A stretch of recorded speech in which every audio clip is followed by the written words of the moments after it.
What's up, family? This is Jennings Cowboy coming to you from Family First Sports, where we talk all Dallas Cowboy football. What's happening with y'all, man? It is Sunday evening, and I want to get into, man, this rookie minicamp. I don't know, man. I've never seen a draft class so mature.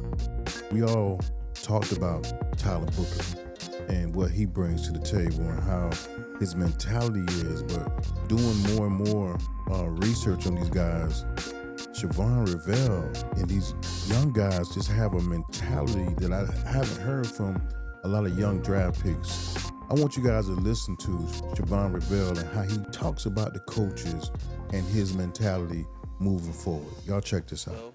So how did my dad and my aunt called it. I was like, dang, hold on. How many seen it. 30 visits did you go on?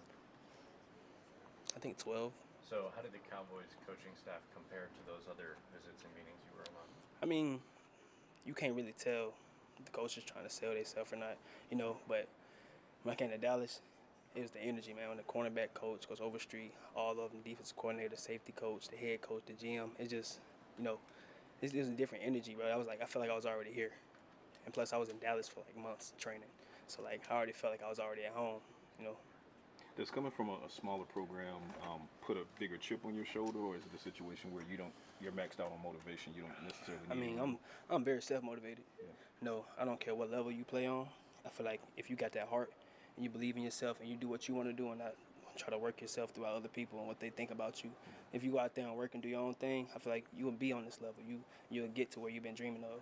Why did you stay at East Carolina when surely there were some more lucrative NIL I mean, possibilities? it was first school, I ain't had the highest GPA, at that time, a lot of schools when it took me, and they gave me my first opportunity. They actually offered me before I could even get to that school. So I'm like, okay, I'm gonna commit on the dot.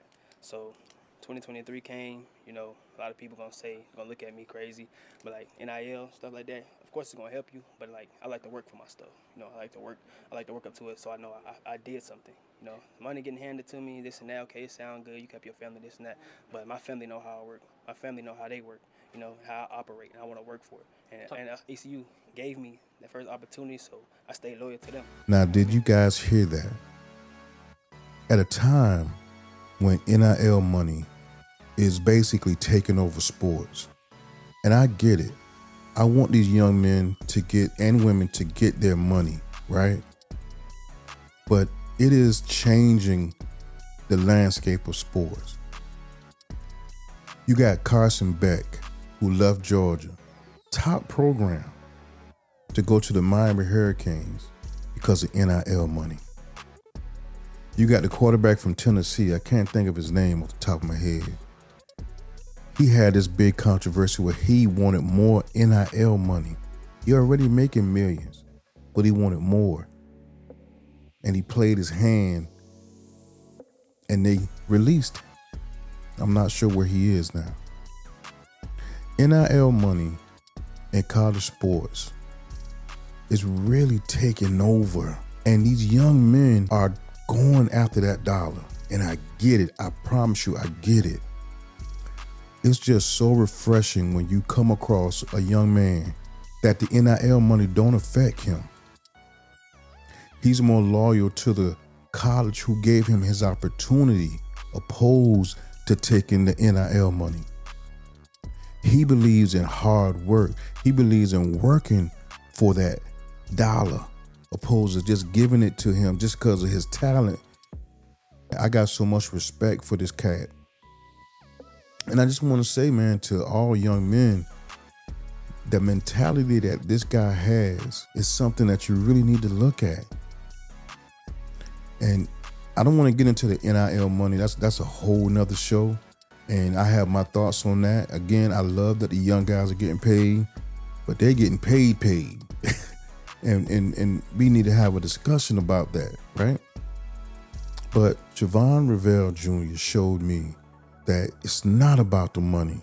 It's about the work. It's about earning it. See, that's an old school mentality.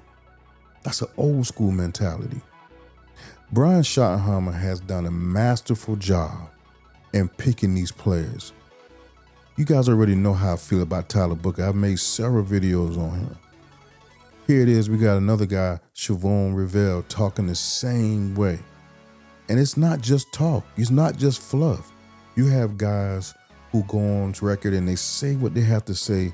You have to take them for their word. You don't believe it or not. You don't know.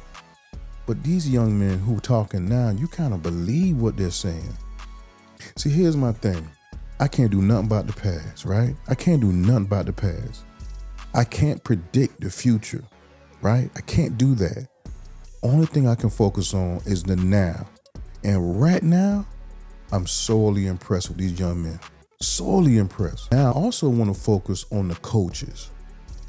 There's a theme coming out of this camp, and not just the camp, when everybody was drafted, what the young men were saying, even before the draft, when you heard people had interviews, they were all speaking of how the coaches are so impressionable that the Cowboys have.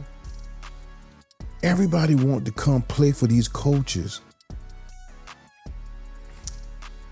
You know, when Brian Schottenheimer was hired, I didn't like to hire you, but what I'm realizing now is this guy was waiting around for his opportunity. And he had a plan. He had a plan way before he got this job.